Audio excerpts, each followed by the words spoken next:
When opening up a childcare center, you guys need to consider that. Always make sure that you have the proper staff because you have grown people that don't like kids and they just there for a check.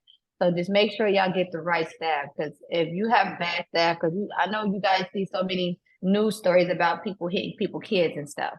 So if you don't have the right staff to help build your business, you got to have a team. And if you don't have the right team to build your business, then baby, your business is going to fail.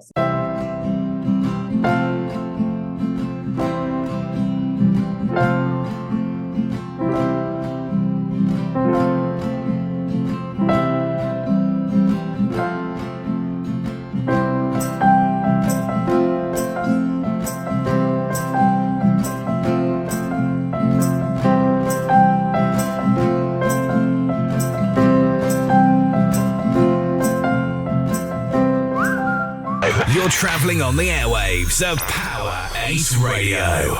Okay, so everybody, good afternoon. Welcome to another special episode of PAR Real Talk. Just Power 8 Radio. My name is Pali. I'll be the host of the show. And today I have a great guest with me. So if I get you to introduce yourself, please tell us where you're from and what you do, please. Hi, my name is Shanice Tidwell. I'm from Cincinnati, Ohio. I am a childcare owner / I have wrote a book called The Complete Childcare Center from Startup to Success. I've been in the childcare industry for over 11 and a half years. Wow, 11 and a half years, that's a very long time. So let's start straight from the book. First, Okay. Right on the head. What inspired you to write? I know you own a childcare, but people work in childcare, own childcare. What inspired you to actually think, yep, I want to write a book for people that this from starting to success? Yes, I serve majority inner city children, and I get a lot of teenagers and a lot of Black women coming up to me, asking me, how did I do it? Can I help them? Can I give them pointers? Because they want to open up a childcare center one day. So I said, when I first opened up my childcare center, I knew so many women in the industry that was like Black, African-American. They never helped me. They always gatekeep. They didn't give me like no sense of direction on how do I run my childcare center? What do I do next? I need help. How do I prepare for state visits? And they wouldn't help me. It was a lot of women in the childcare industry that were African American that wouldn't help me. So I said, once I get the game and once I learn the childcare industry, I was going to give back and I was going to help my people. And I was definitely going to not gatekeep because I'm always helping. I'm always looking to give advice. If you want to open up a business, if I know how to do it, I'm gonna give that information. It was just so rough for me coming out, opening up my own childcare center, and then not even having my own kind to help me. So I said, one day I'm gonna write this guidebook, and I'm gonna help. I'm gonna give back, and I'm gonna show them every step and every raw and uncut detail it takes to open up a childcare center, and everything that I had to do to open up my childcare center. Wow, that is really, really positive. I like that. Thank you so much for the answer. And I suppose that leads into my next question as to obviously opening a childcare center, complex operations. I'm guessing a lot of paperwork. Yes. And finding the staff, so how did you even go to it? I suppose I'm not asking you to tell me what's in the book, but how did you go? You seem very young to me as well. So how did you navigate that? I'm 35 to be exact. I'm not that young. Honestly, let's start with, I grew up very, very, very, very young. So me and my sister were in the streets since we were 12 years old. We were raising ourselves. I did graduate high school. I did go to college. My sister was the one that dropped out of school to take care of me, basically. She was a year older than me. She was 13 and I was 12. And she wound up start selling drugs and stealing clothes and everything to support me to make sure that I graduated high school. he was basically saying one of us got to make it. One of us got to do what we got to do. And I told myself, I'm not going to ever, I worked for people when I was a teenager, but I didn't like it. So I told myself, I'm not going to ever work for nobody to build nobody's business. I'm going to build my own business. I'm going to start setting and breaking generational curses.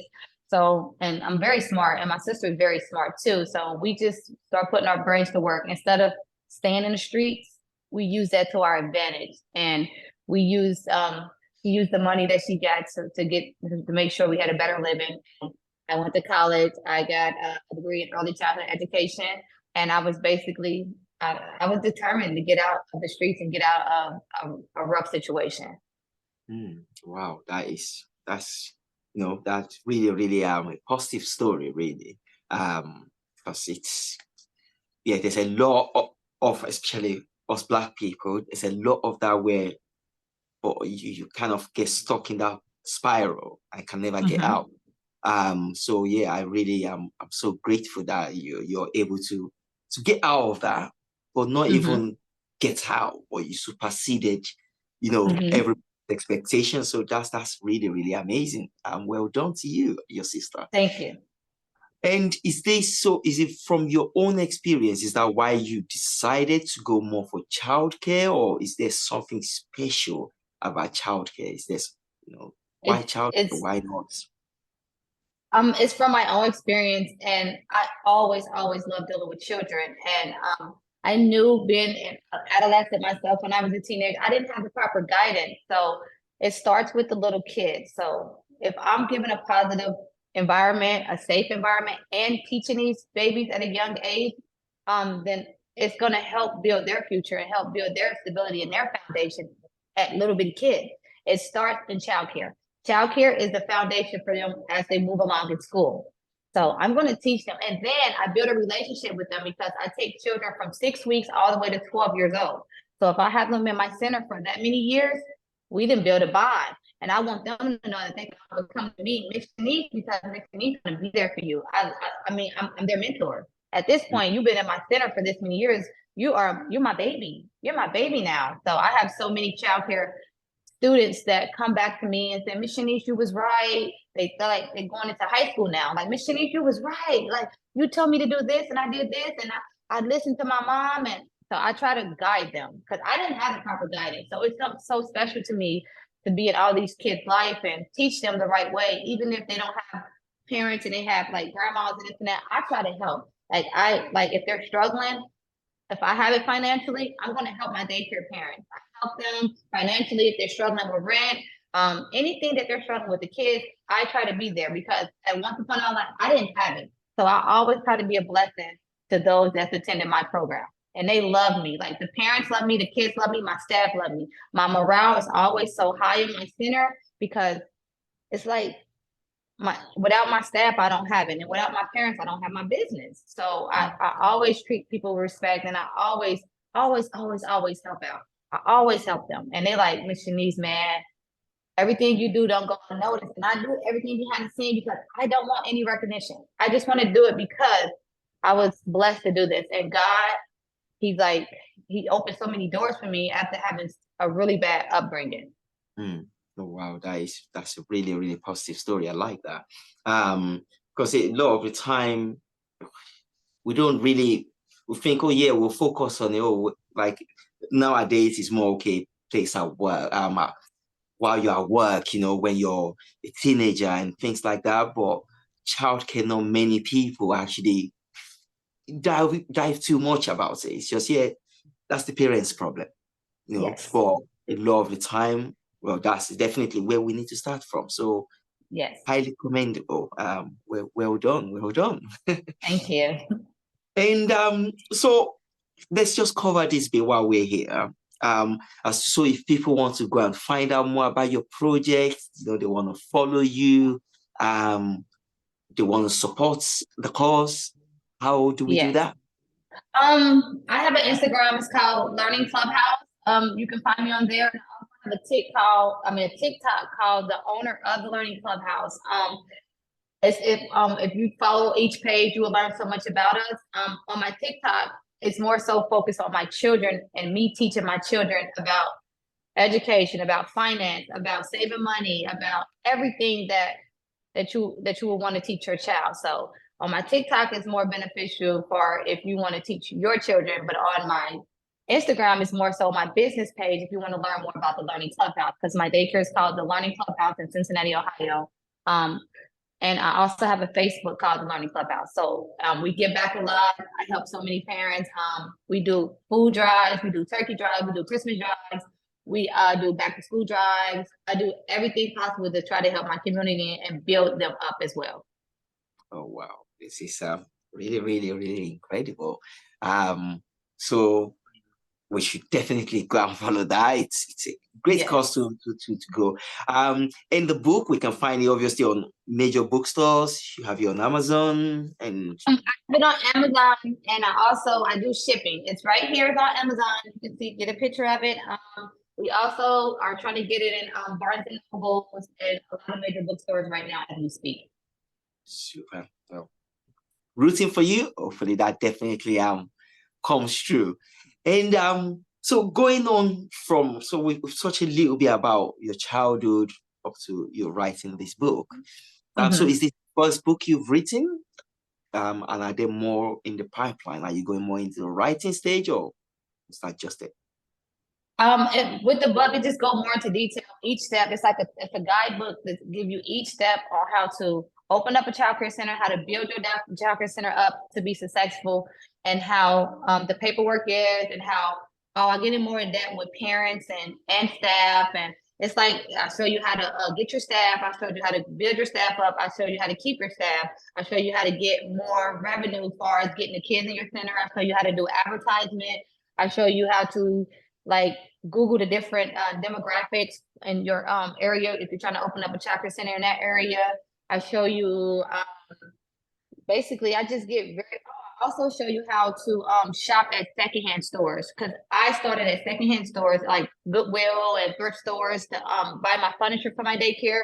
So I show you all about that as well, because you can't, it costs at least 30 to 40,000 if you're trying to go in with everything brand new. So I didn't have that type of money. So I went to secondhand stores, and I went to like people like I knew, like, hey, do you get any like educational stuff that I can have for my center? Like I was going around asking my family, friends, and I went to secondhand stores for my childcare center starting out. Oh, wow, that's really cool. And I suppose going more a bit into that book. So obviously you said you talk about sort of licenses and requirements. How do you even start breaking that down? You know, especially in this day and age, working with kids is a big responsibility, and there's a lot of I can't even imagine. So how do you something like that down?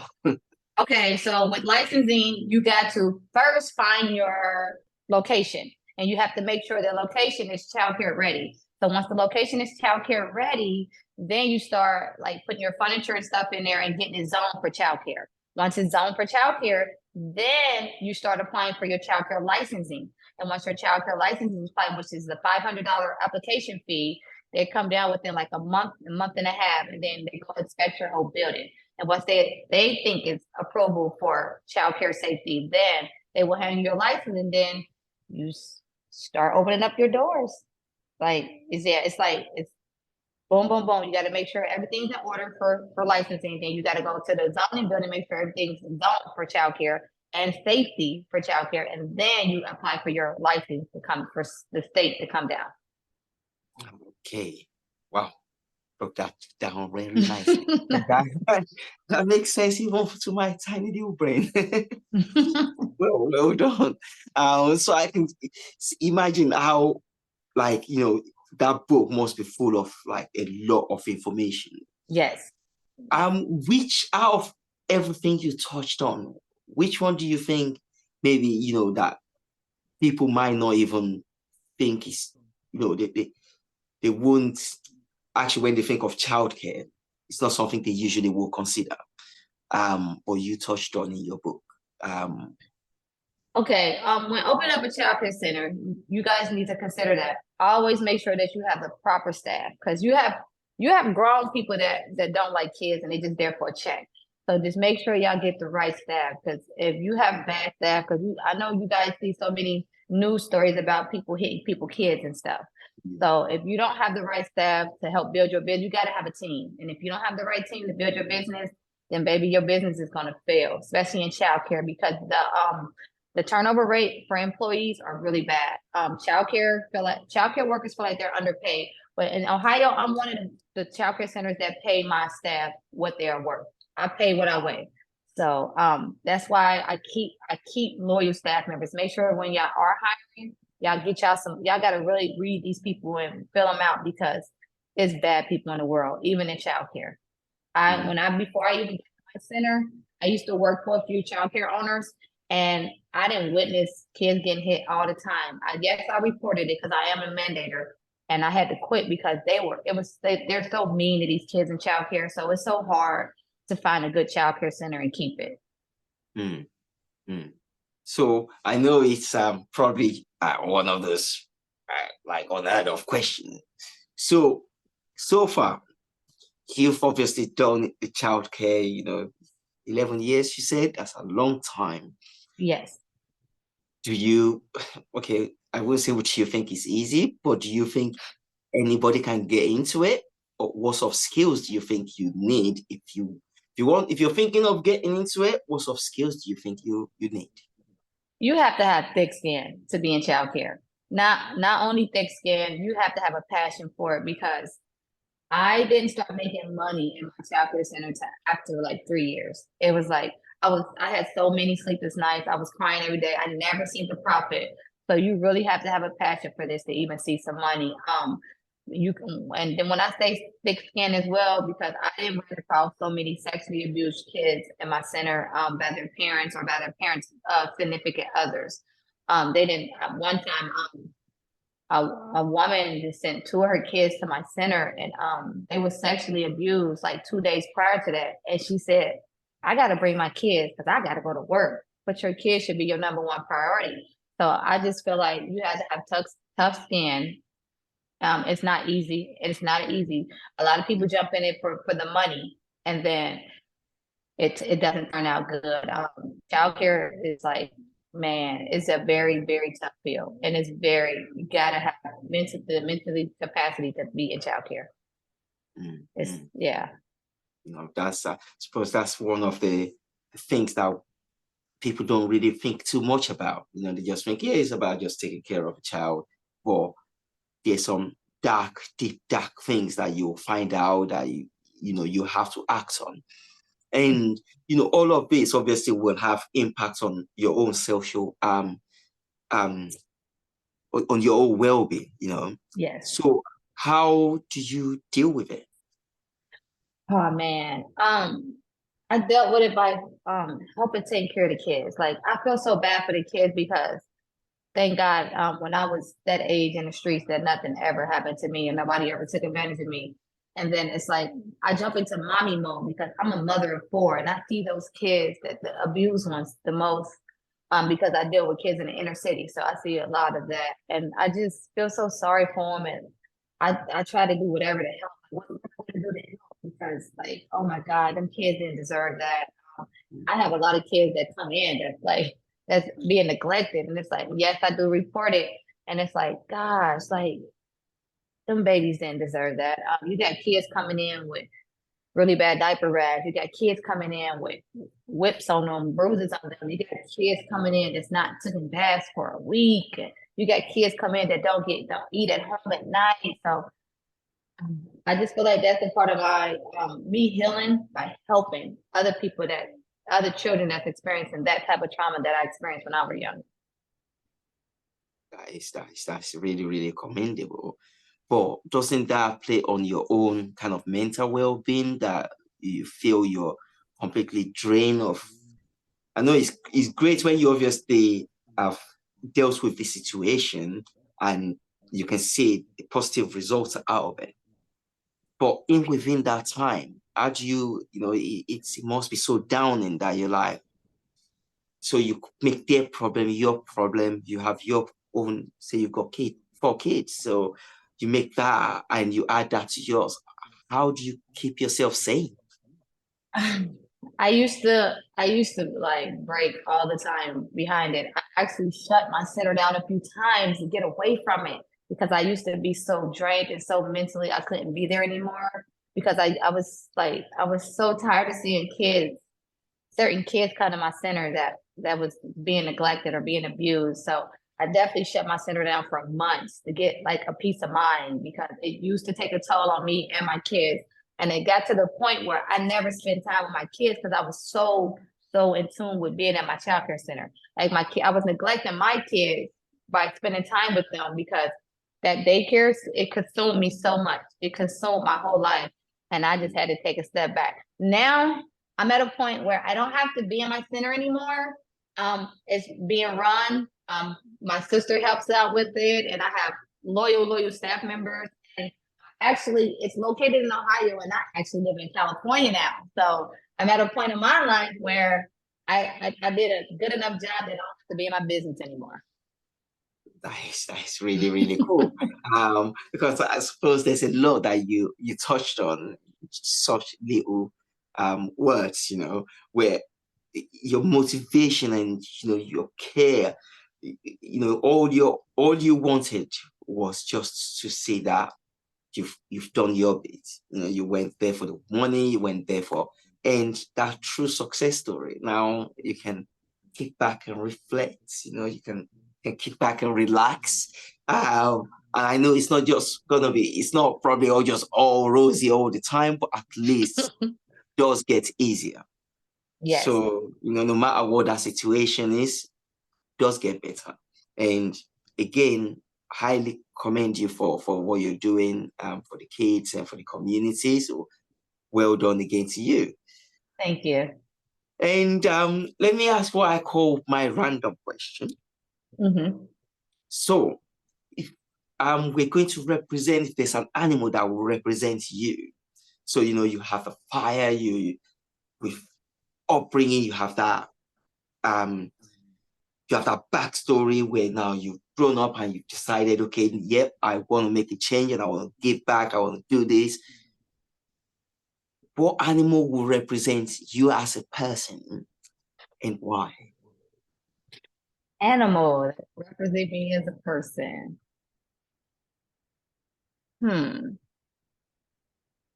I would say a female lion. I am very fierce. I don't give up. I'm very determined. I'm very motivated. I'm very driven.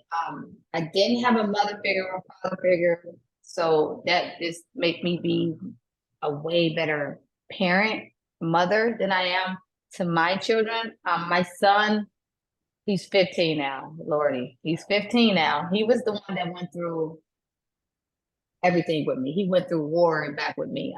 He was on my hip the whole time when I was, because with his dad, I struggled so much because I was trying to find my way in the world and I didn't have the proper help with his dad. And so my kids, they see that I'm a warrior. Like, man, like I get the job done plus they motivate me. They make me proud. They are actually thriving. My 10-year-old, she's in the 5th grade and she reads on a 7th grade reading level.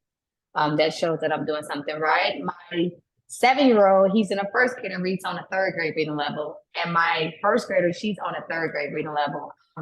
So again, I'm a female lion. I'm going to go get it. I'm a go-getter. I fight. I don't give up. I'm going to get it to the end.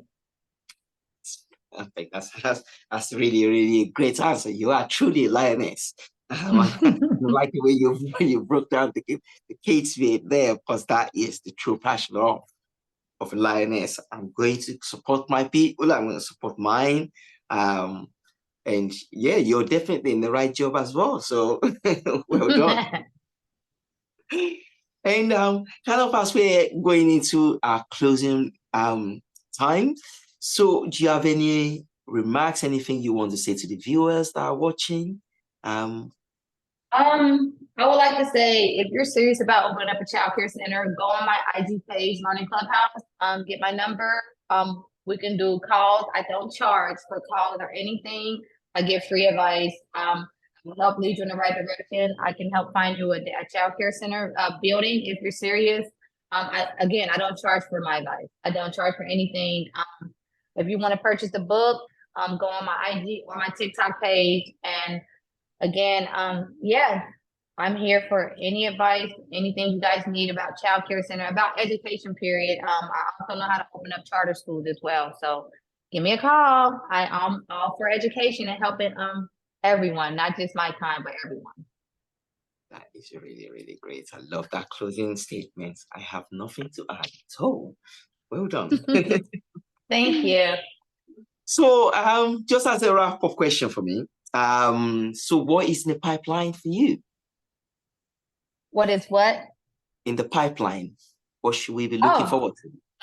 Oh, what should we be looking forward to? I am going to expand to corporation childcare now.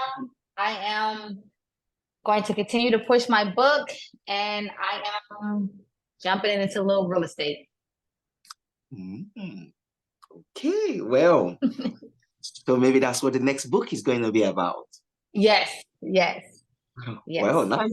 So, we'll most definitely meet again. Yes.